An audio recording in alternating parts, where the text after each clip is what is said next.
In this video, we're going to take a look at a different method to make a one-to-one Balun or common mode choke. Hi, my name's John, amateur radio call sign M7CPT.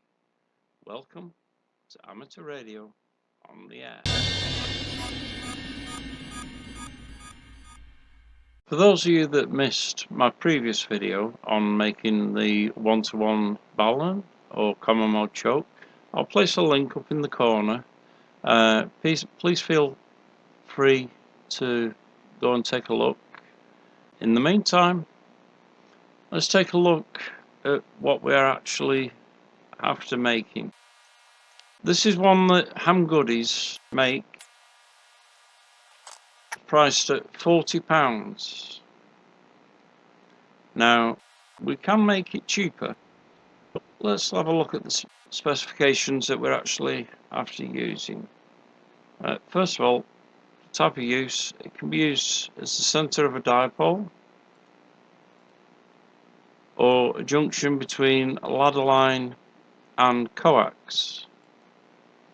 You can also use it at the feed point of a tuned antenna as a common mode choke. This particular one says it works between 5 and 30 megahertz. And we'll have a look at that when we actually go over and have a look at the core that they've actually used before fixing on that. They're using RG316 and an FT140 type 43. So first of all, let's have a look at that coax, the RG316. This is rated at 400 watts and £2.50 gets you a meter, which is enough for the one that we're actually doing. Also, you'll notice it's actually made out of PTFE. So it'll be great for the heat, any potential heat that it could get. And according to the website, it won't melt when soldered. So for those of you that are a little bit unsure of your soldering, it will be a good method for you to use. The toroid is an FT140 type 43. Now it says that the toroid is rated for 175 watts on AM and digital, 250 on sideband, assuming an ideal match. So err on the side of caution on that and play lower. Now then, the frequency range, here we go. This one actually says a frequency range of between 7 and 30 megahertz, not the 5 and 30 that the previous one said. Where was it? Yeah, see, on this one it said between 5 and 30, but the actual toroid is rated between 7 and 30. I may just be Ham Goodies erring on the side of caution, but 7 megahertz and 30 megahertz is a good range. Now, as you can see, Ham Goodies did actually send me type 43 along with a meter of the coax. Now, as far as I know, Ham Goodies are one of the few places where they actually write what the mix type is on the core. So this is a good little thing to have. That way you don't have to write on as soon as you get them and you don't get confused. some other things that I chose to get. You'll need a case. Now, I've gone with this particular case. It's a transparent lid, but still quite small and fairly light. You'll need 2 cable ties. Now, considering the size of my case, the SO239 won't actually fit very well. So what I've gone for, let me just change the camera angle here. What I've gone for is a couple of BNC connectors. Now there's a reason I've chosen 2. I intend to have one on the base and another one on the top, so that if I use it as a common mode choke on a tuned antenna,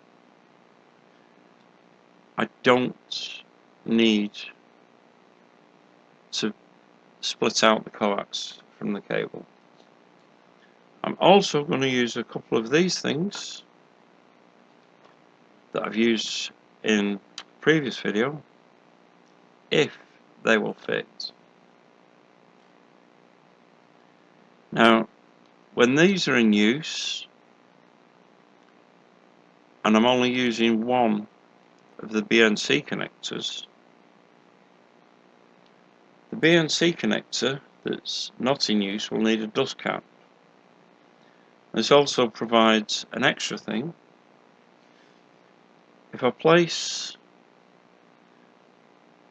a small keyring on the end of the chain, I can put a couple of small carabiners into that to act as tension relief for the wire before it loops back down and plugs into these sections. These you would have already seen on the previous video. They're just the same. They're on the video for the shopping. I'll place links below to all of these. This particular keyring, I didn't buy it, I just had it lying around. And the cable ties also, I've got a lot of cable ties, so I didn't need to go out and buy them.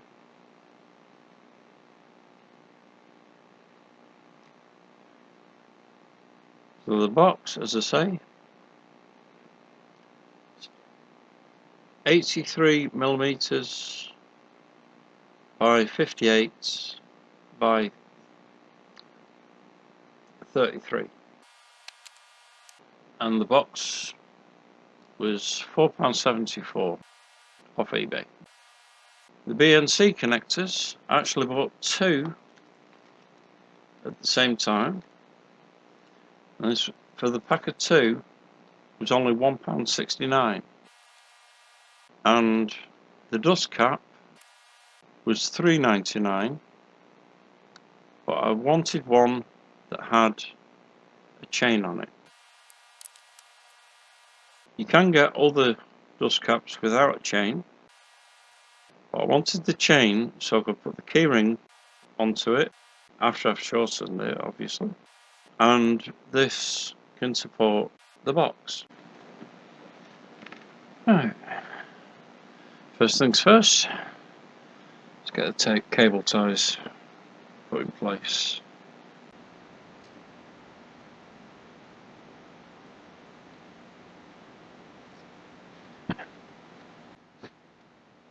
See how this strips.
The instructions say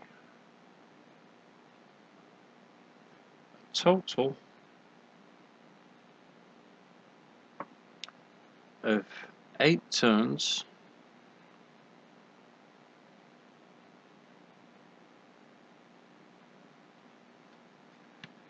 so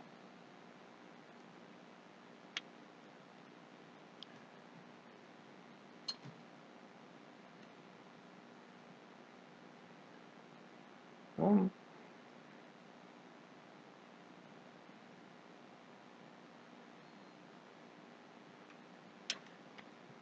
2,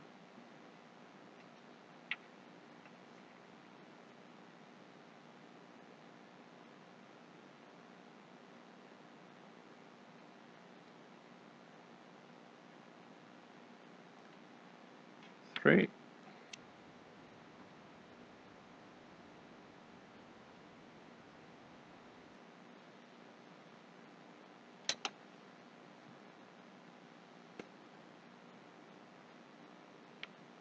4th one goes across.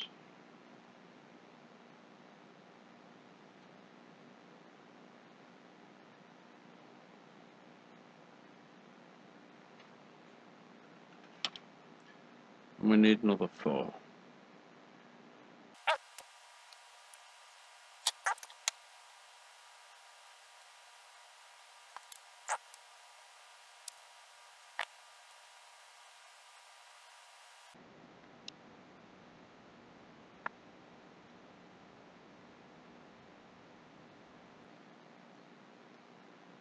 I need to make these tighter.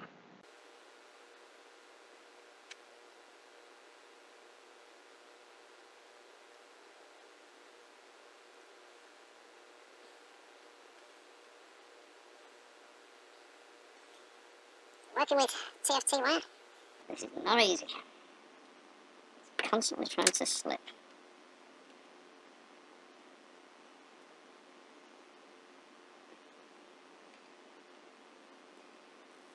Zeke describes TFT wire. It's like greased owl poop.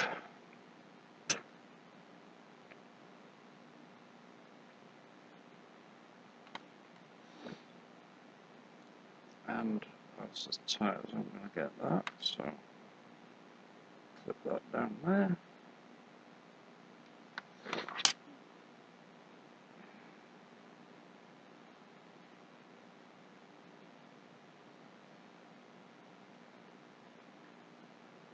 Just like that round a bit so the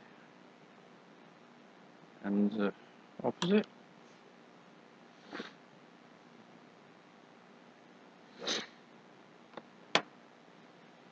And snip off the excess.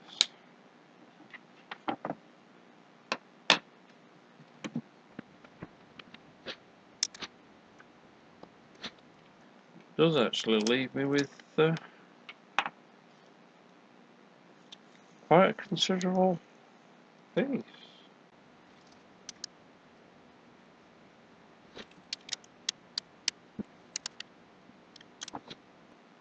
Now, just over 2 feet, half a metre left over. So I could quite easily use the same wire to make another one without a problem. Let's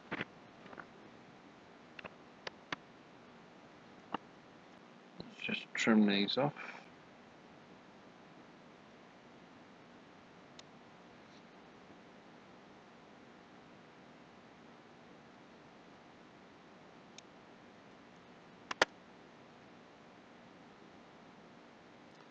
I've just got to strip that wire.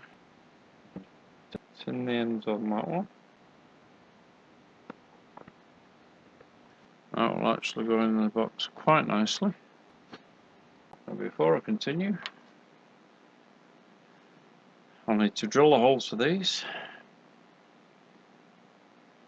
and connect in one side before I can see if there's room for the other couple of plugs. Oh, see outside. Yeah. All you need, innit? You got to do drilling.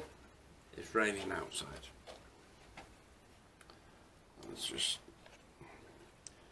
adjust the camera a bit.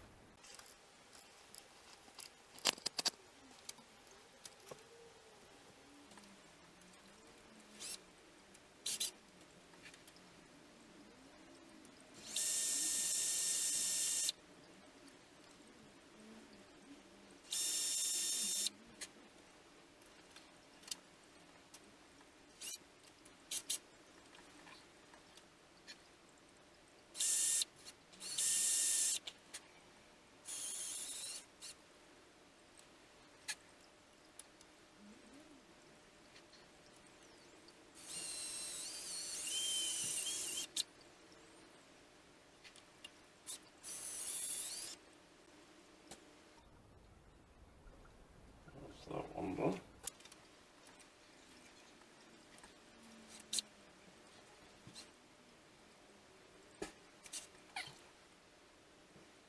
Let's put these two in. Whether they'll fit or not, I don't know. But it's raining, I don't want to be out here too long.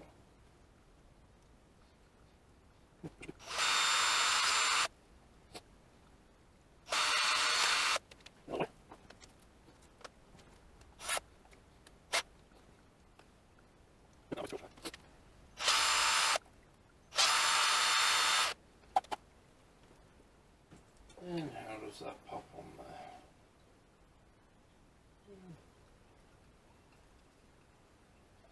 Yep, that's quite nice. Right. Okay, see you inside. Okay, before I dig out the soldering stuff, I'm going to put all of this in the box just to see how well it fits and how tight it's going to be.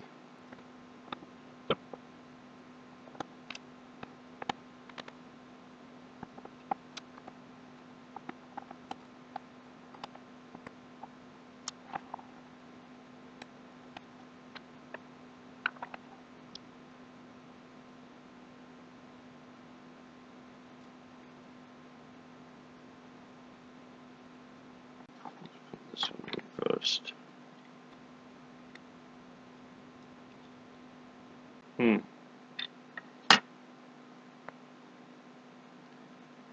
Okay. It's a bit close. This is getting in the way, which means that one will also get in the way. So I'll have to take them out.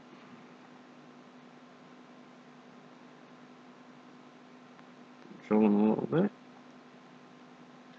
Let's just see if we've got a similar problem on these other side bits.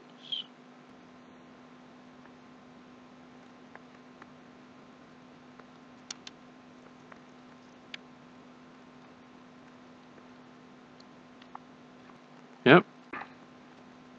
So these three are going to have to be drilled out or drilled down, and so's this one. Back in a moment. A few moments later. Right, as you can see, I've taken them down as far as I dare. Any further I'd probably end up drilling through to the other side, so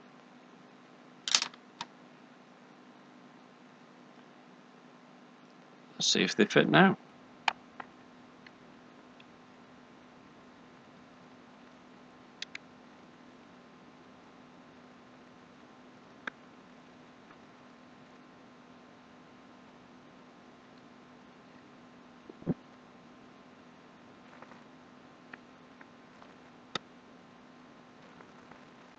It's hard to tighten.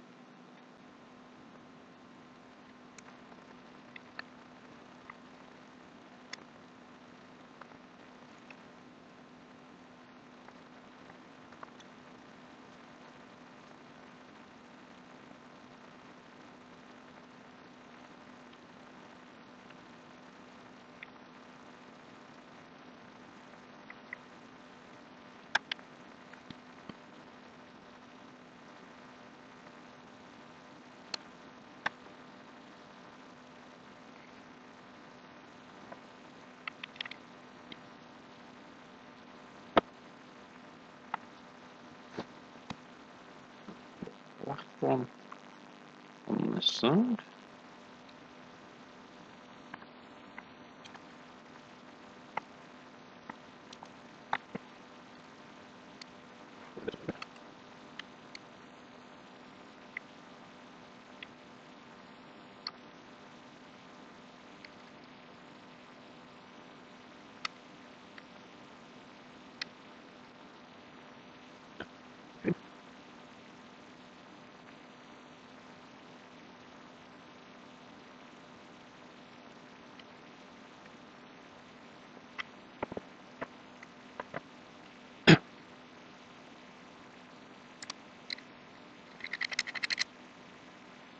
Now this is not going to be easy.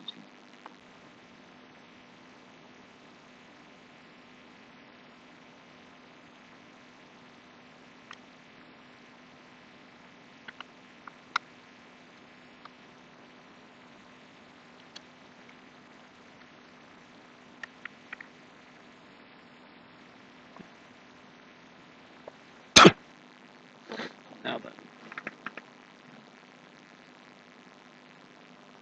hunt down that screw that fell.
So a little bit trimming off the end.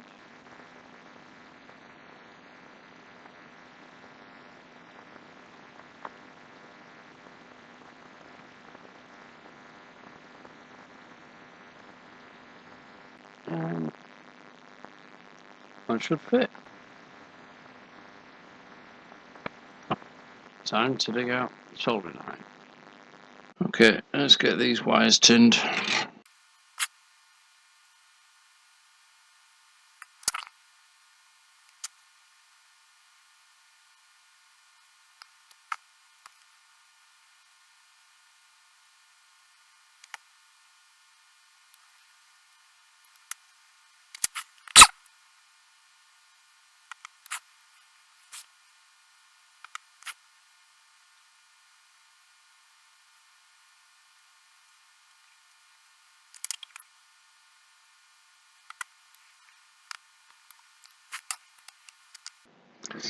Now then.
Now then,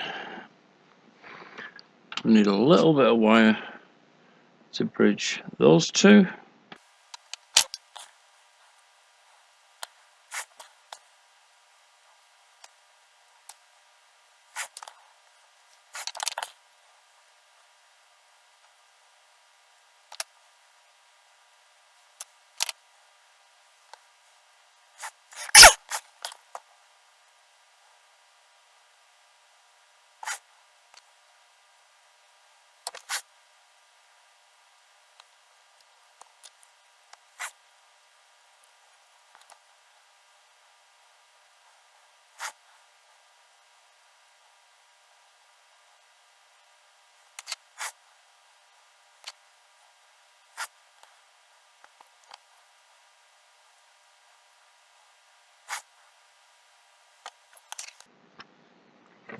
drop a little bit of solder on the ends of these.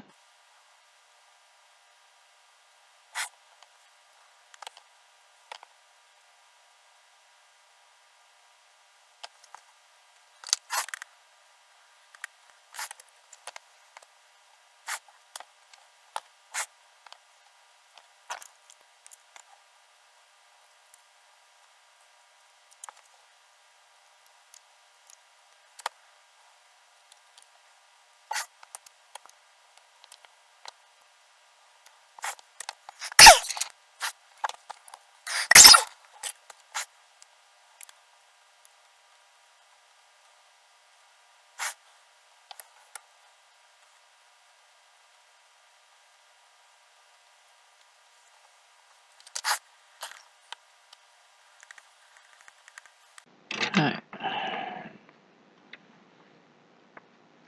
That's that done. Let's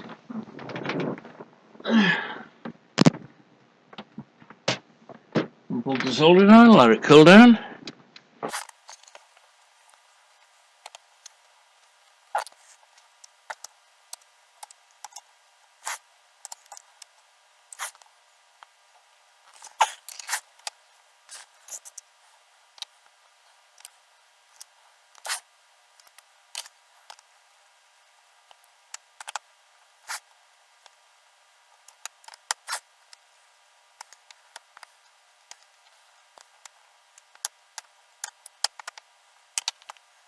And before I glue it in place, I want to test it. First of all, I'm going to show you this. It's a case that, as you can see, it's a case that the chain's just way too long. So let's take that off there. Now this piece, all you have to do, spread it apart slightly so you can get the chain out.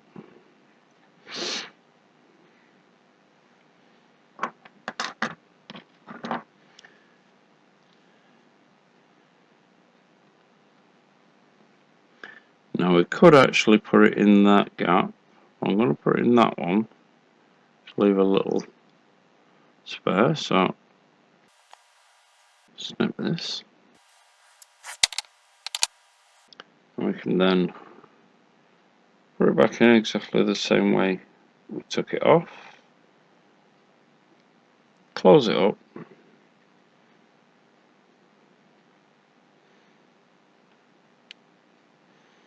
Give it a good squeeze. And now I can put the keyring back on. And now you can see we've got much more manageable length.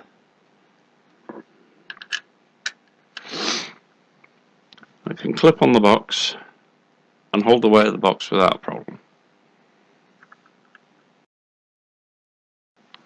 So let's get down to testing. On to the testing. I could place a resistor between these two, but I have something for this. These items came off an old computer. The original networking cables. It just so happens to have, so we can get this to focus, a 50 ohm resistor. These are used as terminators on the BNC cables. So I have the resistor at the right amount, hook it into the nano VNA connected device. Here we go.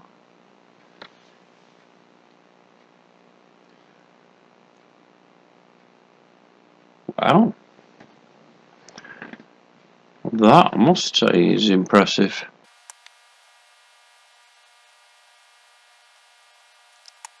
Almost a 1-to-1 down at 160. This thing's not supposed to work that low. Apparently it does. And we'll put 30 megs, 1.084. So, I'd call that a pretty successful test. Certainly better than the other method that I used. I wonder if it's down to the magnet wire. I'll have to get onto that. They were certainly surprising results. I never expected that a Type 43 could outperform a Type 31 across the same frequency range. In one of my other videos, the 49-to-1 Balun, Radioactive asked a question. He wondered if there was going to be a difference between PTFE and magnet wire, or copper enamelled wire. I didn't think there would be. It appears I may have been wrong. So I'm going to do another test soon on the 1-to-1s, where I'm testing the enamel plated copper wire, the normal PTFE wire, and comparing it with the results I got from this little thing. Now, I do admit I'm using a nano VNA, which is extremely low power to test it, but I wouldn't have thought it'd make that kind of major difference. Another thing I'll say about this particular version of the 1-to-1 Balun or common mode choke, this version was a hell of a lot easier to make due to fewer turns. All in all, this one appears to be a good common mode choke or 1-to-1 Balun for the balanced dipoles. So I look forward to using this. As always, I hope you found the video enjoyable and informative, and don't forget to click the like button, subscribe, hit the bell icon. It's all free, and I look forward to seeing you in the next one on the Balun series. And all that leaves me to say is catch you on the air.